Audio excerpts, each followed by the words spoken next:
Salut à tous, beau petit look du matin tout décollé ici, mais dans le fond, c'est pas plus grave que ça. Dans le fond, c'est comme, je vous dirais,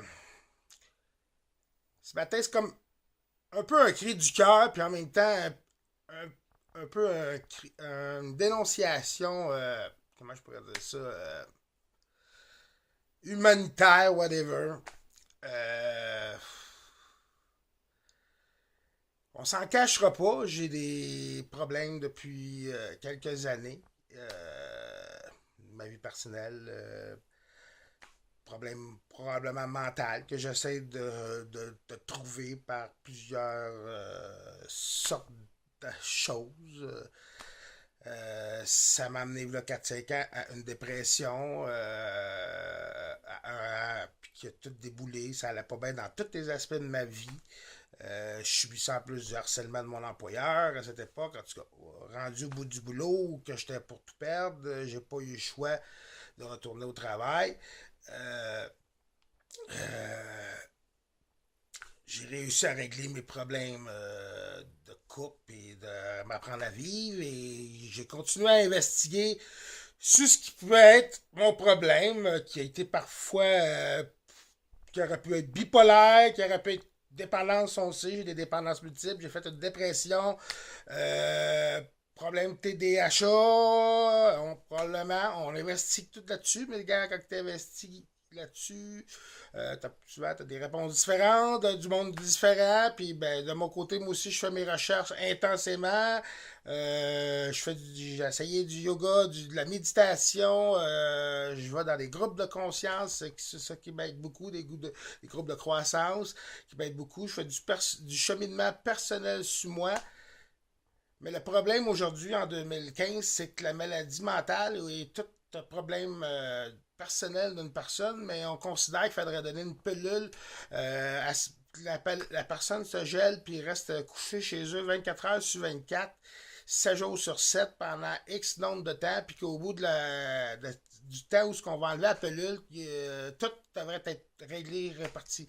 C'est parce que le problème, quand une personne a une maladie mentale ou quand quelqu'un a une maladie, whatever, que des troubles personnels, c'est pas une pilule qui règle ça. C'est qu'il faut que la personne travaille sur elle-même. Il faut que la personne apprenne à vivre avec ce qu'elle a, celle-là. Il faut qu'elle essaie de vivre et d'enlever des choses qui peuvent être enlevées, des choses qui peuvent être contrôlées. Et peut-être que oui, ça peut se rendre à des gens qui ont un débalancement, qu'il faut qu'ils n'ont pas le choix de prendre une pilule. Ça, je suis prête à l'accorder. Tu sais, des schizophrènes, des affaires fucking même. Là, puis même moi, c'est ça, à travers toutes les. J'ai vu des psychiatres, des psychologues, tout ça, puis il n'y a jamais personne qui non plus qui m'a parlé que je devrais avoir des pilules, puis que j'avais des thérapies à faire, que j'avais du cheminement à faire, tout ça. Puis je suis chanceux, j'ai rencontré de nombreux psychologues parce qu'à ma première dépression, justement, j'avais embarqué dans le pattern de me geler ses pelules, puis de faire comme un légume, puis de, tu sais, parce que c'est ça que ça fait, là, tu sais.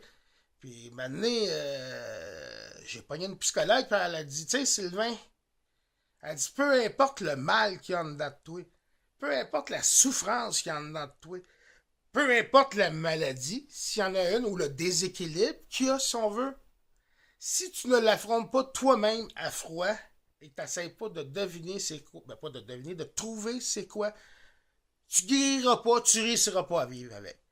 Donc, c'est ce que j'ai entrepris à la suite de ma deuxième dépression et c'est ce qui m'a amené vers la croissance personnelle. C'est ce que malheureusement, l'aspect de ma vie professionnelle, ça s'est déboulé parce que justement, j'avais pas réglé ça et c'est ça, ça s'est détérioré de plus en plus.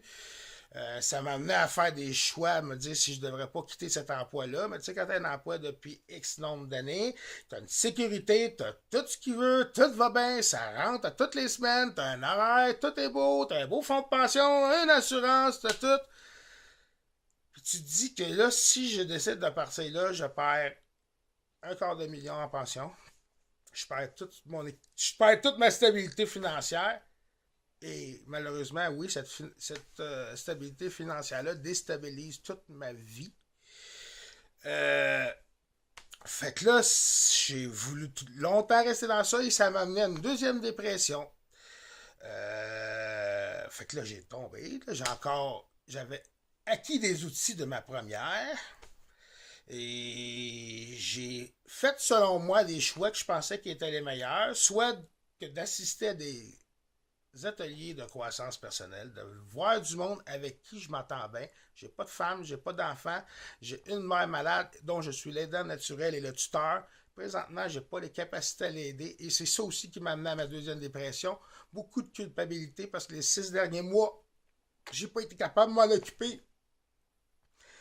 Le petit break que j'ai pu prendre, ça m'a donné un deuxième souffle pour y en donner un peu ce que je pouvais. J'ai plus le choix là. Puis là, présentement, j'ai une décision à prendre si je dois la placer ou l'amener avec moi. J'ai pas les capacités présentement pour l'amener avec moi.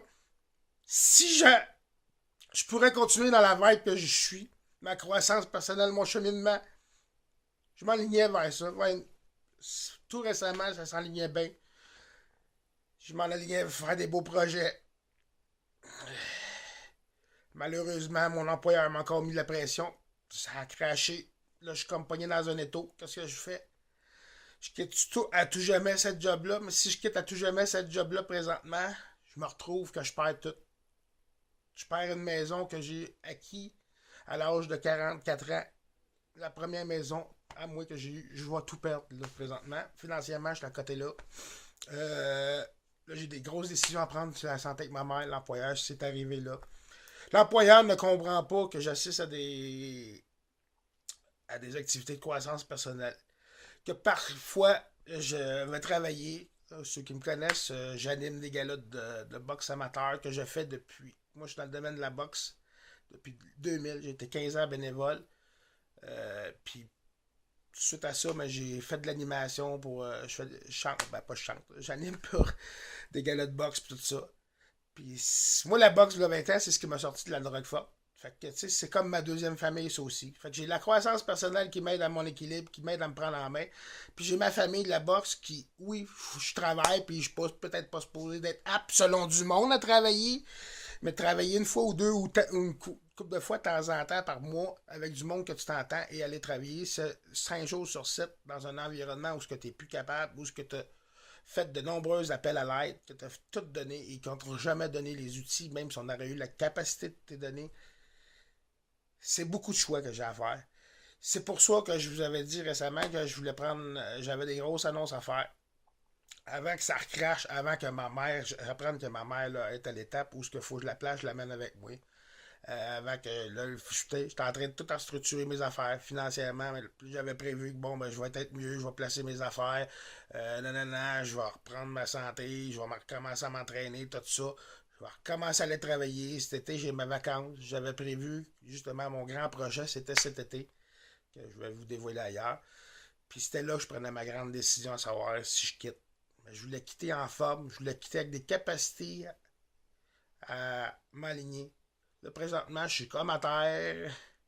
Je lève quand je suis capable.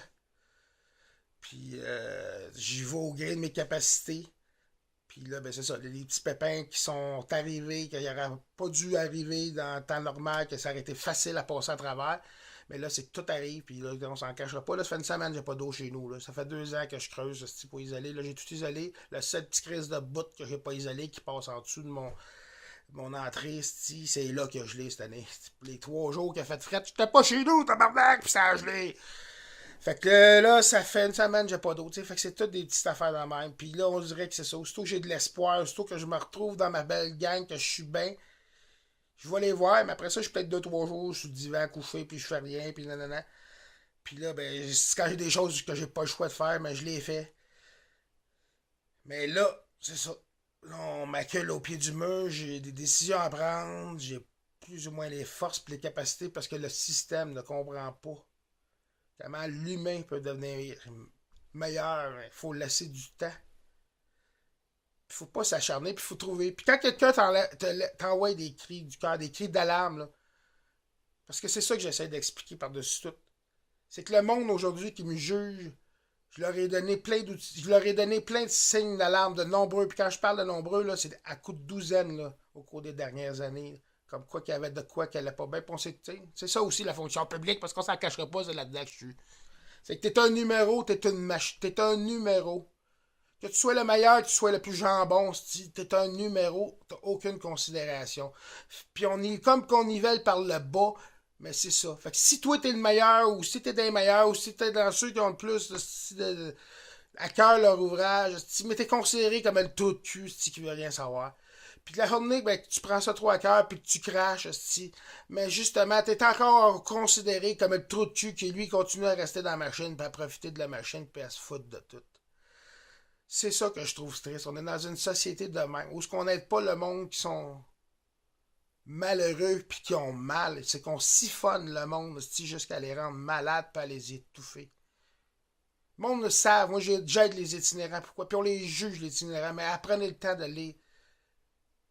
Puis je fais pas. Puis je dis pas ça pour broyer, là. Mais une personne qui n'a pas la chance d'avoir l'entourage que j'ai présentement, là, il se retrouverait probablement dans l'itinérant avec tout ce qui arrive. Parce que j'en ai rencontré un monsieur, il y a 2 ans, qui avait une maison de 500 000, puis qui avait tout à la bain, puis qui était itinérant, puis qui a vécu une situation à peu près comme que je vis présentement. Puis je trouve ça triste qu'on ne prenne pas ça au sérieux. Moi, je vous dis juste, là. Puis en plus, j'ai une autre affaire à vous dire. Quand quelqu'un est malade, là, demandez-y pas comment il va. Si vous savez qu'il va pas bien. Souvent, il n'osera même pas vous répondre. T'sais. Tout le monde le sait, j'en demande pas de l'aide. Je vais la chercher, puis le peu que je vais chercher, on m'en rapproche de m'occuper de moi puis de me faire du bien. C'est. Tu sais, je vous dis, c'est pas facile. On commence à démystifier la maladie mentale. On commence à démystifier l'humain. Comment c'est important l'humain. Mais je pense qu'il faut arrêter de tapocher, puis d'aider ceux qui veulent s'en sortir, puis d'essayer de les comprendre. D'essayer de les épauler, de les appuyer. Je pense qu'il n'y a pas personne qui connaît plus une personne qui est en avant de nous autres. Chaque individu a un parcours, chaque individu a un ADN, chaque individu a des émotions. Fait qu'il n'y a pas personne qui est déçu de l'autre, puis il n'y en a pas de recette miracle qui s'adapte à tout le monde. On a tout un parcours différent, des choses différentes à apprendre. Puis moi, je voulais arriver à ce point de vue-là, à ce sommet-là, à la fin de l'été, puis c'était là, tu sais, pour moi, c'était comme, j'arrivais au bout de là, tu sais. Vous allez comprendre mieux quand je vais vous annoncer mon projet. Malheureusement, on met des bâtons des roues. Genre comme quand tu vas au marathon, là, au fil de départ. Là, je suis comme au fil de départ de ma course. C'est malheureux, je trouve ça super plate. Je sois rendu là. Puis c'est ça que je vous dis. Essayez de comprendre. Essayez. Si vous êtes des employeurs, des gestionnaires, essayez de comprendre. Puis si vous êtes des amis, essayez de comprendre vos amis. Puis c'est ça. Je vous remercie. Je suis en pleine forme malgré tout ça, même si je suis fatigué. Puis c'est très difficile, puis c'est des moments difficiles à passer. Je sais que je vais passer à travers. Ça se passera pas par des affaires que j'ai déjà passées parce que je me comprends, je sais où je vais avoir. Mais c'est ça que je vous dis. Essayez d'appuyer le monde, d'aider le monde. Pas de taper sur eux autres. Pas de creuser une tombe pour eux autres. T'as du monde qui sont mal, là, dans la vie, puis qui ont le goût de voir le soleil. Ils n'ont pas le goût d'aller dans 6 pieds sous terre. Parce que je l'ai toujours dit, le suicide, là, on le fait pas pour leur